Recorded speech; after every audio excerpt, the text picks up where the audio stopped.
ಅನುಷಾ ಗೋಪಾಲ್ ಕೃಷ್ಣ. ನಾನು ಶುಭಶ್ರೀ ಜೈನ್. ಈ ಕ್ಷಣದ 50 ಸುದ್ದಿಯನ್ನ ನೋಡ್ತಾ ಹೋಗೋಣ.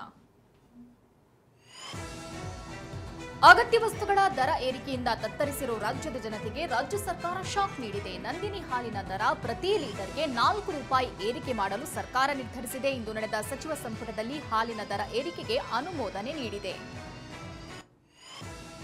ಪೊಲೀಸ್ ಮಹಾನಿರ್ದೇಶಕ ಅಲೋಕ್ ಮೋಹನ್ಗೆ ಸಚಿವ ಕೆಎನ್ ರಾಜಣ್ಣ ಪುತ್ರ ಎಂಎಲ್ಸಿ ರಾಜೇಂದ್ರ ದೂರು ಸಲ್ಲಿಸಿದ್ದಾರೆ. ಮಗಳ ಹುಟ್ಟುಹಬ್ಬದ ದಿನ ಶಾಮಿಯಾನ ಹಾಕುವ ನೆಪದಲ್ಲಿ ಬಂದು ನನ್ನನ್ನು ಹತ್ಯೆಗೈಯಲು ಸಂಚು ರೂಪಿಸಿದ್ರು ಎಂದು ಸಚಿವ ಕೆಎನ್ ರಾಜಣ್ಣ ಪುತ್ರ ವಿಧಾನ ಪರಿಷತ್ ಸದಸ್ಯ ರಾಜೇಂದ್ರ ದೂರಿನಲ್ಲಿ ಉಲ್ಲೇಖಿಸಿದ್ದಾರೆ.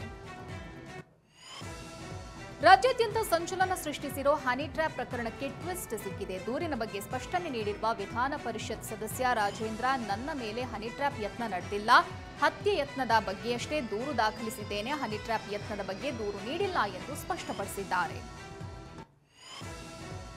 ದೆಹಲಿಯಲ್ಲಿ ಎಚ್ಡಿಕೆ ಭೇಟಿ ವಿಚಾರವನ್ನ ಖರ್ಗೆ ಸುರ್ಜೇವಾಲಾಗೆ ಹೇಳಿದ್ದೇನೆ ಎಂದು ಪಿಡಬ್ಲ್ಯೂಡಿ ಸಚಿವ ಸತೀಶ್ ಜಾರಕಿಹೊಳಿ ಹೇಳಿದ್ದಾರೆ. ಎಲ್ಲಾ ವಿಚಾರವೂ ಹೈಕಮಾಂಡ್ ನಾಯಕರಿಗೂ ಹೇಳಿದ್ದೇನೆ. ಸಿಎಂ ಬದಲಾವಣೆ ಇಲ್ಲ, ಕೆಪಿಸಿಸಿ ಅಧ್ಯಕ್ಷರು ಇದ್ದಾರೆ, ನಾಳೆ ಬೆಂಗಳೂರಿನಲ್ಲಿ ಎಲ್ಲವನ್ನೂ ಹೇಳ್ತೀನಿ ಎಂದಿದ್ದಾರೆ. ದೆಹಲಿಯಲ್ಲಿ ಸತೀಶ್ ಜಾರಕಿಹೊಳಿ ಎಚ್ಡಿಕೆ ಭೇಟಿ ವಿಚಾರಕ್ಕೆ ಪ್ರತಿಕ್ರಿಯಿಸಲು ಡಿಸಿಎಂ ಡಿಕೆ ಶಿವಕುಮಾರ್ ನಿರಾಕರಿಸಿದ್ದಾರೆ. ಅದೆಲ್ಲ ನನಗೆ ಗೊತ್ತಿಲ್ಲ, ನೀವೇ ಅವರನ್ನ ಒಮ್ಮೆ ಕೇಳಿ, ಸತೀಶ್ ಭೇಟಿ ಬಗ್ಗೆ ನನಗೆ ಹೇಳಿಲ್ಲ, ಸಿಎಂಗೂ ಹೇಳಿಲ್ಲ ಎಂದು ಹೇಳಿದ್ದಾರೆ.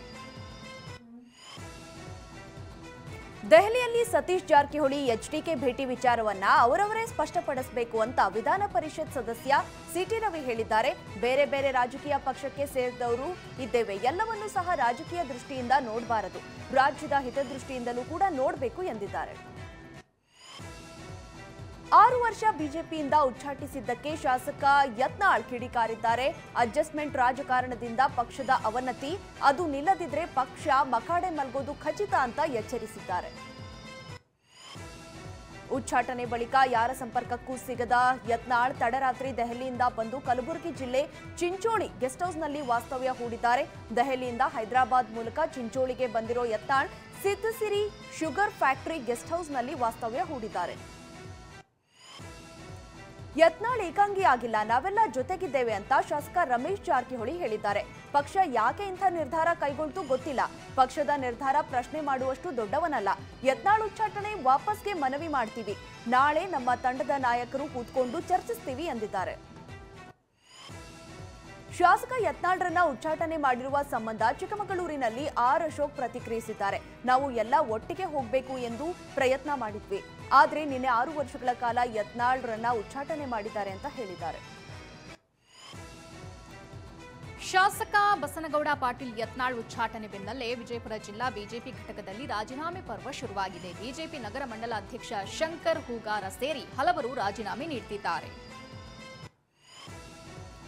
ಬಿಜೆಪಿಯಿಂದ ಯತ್ನಾಳ್ ಉಚ್ಚಾಟನೆಯನ್ನ ಪಂಚಮಸಾಲಿ ಸಮುದಾಯ ಖಂಡಿಸಿದೆ. ಕೊಪ್ಪಳ ಜಿಲ್ಲೆಯಲ್ಲಿ ಕೆಲ ಬಿಜೆಪಿ ನಾಯಕರು ಸೇರಿ ಪಂಚಮಸಾಲಿ ಸಮುದಾಯದ ಮುಖಂಡರು ಬಿಜೆಪಿಗೆ ಭಾವಪೂರ್ಣ ಶ್ರದ್ಧಾಂಜಲಿ ಎಂದು ಪೋಸ್ಟ್ ಹಾಕಿ ಕಿಡಿಕಾರಿದ್ದಾರೆ. ಬಿಜೆಪಿಯಿಂದ ಶಾಸಕ ಬಸನಗೌಡ ಯತ್ನಾಳ್ ಉಚ್ಚಾಟನೆ ಹಿನ್ನೆಲೆ ಯತ್ನಾಳ್ ಅಭಿಮಾನಿಗಳು ಬೃಹತ್ ಪ್ರತಿಭಟನೆಗೆ ಮುಂದಾಗಿದ್ದಾರೆ. ವಿಜಯಪುರದ ಗಾಂಧಿ ಚೌಕ್ನಲ್ಲಿ ಪ್ರತಿಭಟನೆ ನಡೆಸಲು ನಿರ್ಧರಿಸಿದ್ದಾರೆ. ವಿಜಯಪುರದಲ್ಲಿ ಯತ್ನಾಳ್ ಬೆಂಬಲಿಗರೊಬ್ಬರು ಕಾರು ಅಪಘಾತದಲ್ಲಿ ಮೃತಪಟ್ಟಿದ್ದಾರೆ. ಯತ್ನಾಳ್ ಉಚ್ಚಾಟನೆ ಹಿನ್ನೆಲೆಯಲ್ಲಿ ಬಿಜೆಪಿ ನಗರ ಎಸ್ಟಿ ಮೋರ್ಚಾದ ಕಾರ್ಯದರ್ಶಿ ಹುದ್ದೆಗೆ ರಾಜೀನಾಮೆ ನೀಡಿ ತೆರಳುತ್ತಿದ್ದ ಸಂತೋಷ್ ತಡಗಾರ ಮೃತಪಟ್ಟಿದ್ದಾರೆ. ಚಿನ್ನ ಕಳ್ಳ ಸಾಗಾಣೆ ಮಾಡಿ ಡಿಆರ್ಐ ಅಧಿಕಾರಿಗಳ ಕೈಗೆ ಸಿಕ್ಕಿ ಜೈಲು ಸೇರಿರೋ ನಟಿ ರಣ್ಯಾ ಜಾಮೀನು ಅರ್ಜಿ ವಜಾ ಆಗಿದೆ. ಬೆಂಗಳೂರಿನ 64ನೇ ಸಿಸಿಎಚ್ ಕೋರ್ಟ್ ಜಾಮೀನು ಅರ್ಜಿ ವಜಾ ಆದೇಶ ಹೊರಡಿಸಿದೆ. ನಟಿ ರಣ್ಯಾ ರಾವ್ ಚಿನ್ನ ಕಳ್ಳ ಸಾಗಾಣಿಕೆ ಪ್ರಕರಣದಲ್ಲಿ ಬಂಧನವಾಗಿರೋ ಸಾಹಿಲ್ ಜೈನ್ ನನ್ನ ಡಿಆರ್ಐ ಕಸ್ಟಡಿಗೆ ಪಡೆದಿದೆ. ಮಾರ್ಚ್ 29ರವರೆಗೆ ಕಸ್ಟಡಿಗೆ ಪಡೆದಿದ್ದು ವಿಚಾರಣೆ ನಡೆಸುತ್ತಿದೆ. ಮಚ್ಚು ಕೇಸ್ನಲ್ಲಿ ತಗ್ಲಾಕೊಂಡಿರೋ ವಿನಯ್ ಹಾಗೂ ರಜತ್ ಸದ್ಯ ಪೊಲೀಸ್ ಕಸ್ಟಡಿಯಲ್ಲಿದ್ದಾರೆ. ಇಬ್ಬರಿಗೂ ವೈದ್ಯಕೀಯ ತಪಾಸಣೆ ಮಾಡಿಸಲಾಗಿದೆ. ಒಳ ಮೀಸಲಾತಿ ಕುರಿತ ಮಧ್ಯಂತರ ವರದಿಯನ್ನ ಮುಖ್ಯಮಂತ್ರಿ ಸಿದ್ದರಾಮಯ್ಯಗೆ ಸಲ್ಲಿಕೆ ಮಾಡಲಾಗಿದೆ. ವಿಧಾನಸೌಧದ ಸಿಎಂ ಕಚೇರಿಯಲ್ಲಿ ನ್ಯಾಯಮೂರ್ತಿ ನಾಗಮೋಹನ್ ದಾಸ್ ನೇತೃತ್ವದಲ್ಲಿ ಮಧ್ಯಂತರ ವರದಿ ಸಲ್ಲಿಸಲಾಗಿದೆ. ಮ್ಯಾಟ್ರಿಮೋನಿ ಮೂಲಕ ಪರಿಚಯವಾದ ವಿಚ್ಛೇದಿತ ಮಹಿಳೆಯೋರ್ವರಿಗೆ ನಲಪಟ್ಟಿ ಜೀವನ್ ಎಂಬಾತ ತಾನು ಐಎಎಸ್ ಅಧಿಕಾರಿ, ನಿನ್ನನ್ನ ಮದುವೆ ಆಗ್ತೀನಿ ಅಂತ ನಂಬಿಸಿ 3.5 ಲಕ್ಷ ಹಣ ಪಡೆದು ಹೆಚ್ಚಿನ ಹಣಕ್ಕೆ ಬೇಡಿಕೆ ಇಟ್ಟಿದ್ದ.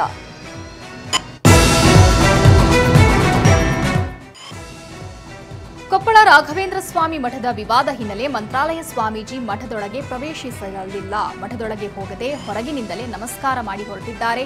ಇಂದಿನ ಕಾರ್ಯಕ್ರಮ ರದ್ದುಗೊಳಿಸಿ ವಾಪಸ್ಸಾಗಿದ್ದಾರೆ. ಹಾವೇರಿಯಲ್ಲಿ ಎರಡು ಪ್ರಬಲ ಸಮುದಾಯದ ಮಠದ ಮಧ್ಯೆಯೇ ದೇಣಿಗೆ ವಿಚಾರಕ್ಕೆ ದಂಗಲ್ ಶುರುವಾಗಿದೆ. ಪಂಚಮಸಾಲಿ ಮಠ ಮತ್ತು ಕನಕಗುರು ಪೀಠದ ಮಧ್ಯೆ ಫೈಟ್ ಶುರುವಾಗಿದೆ.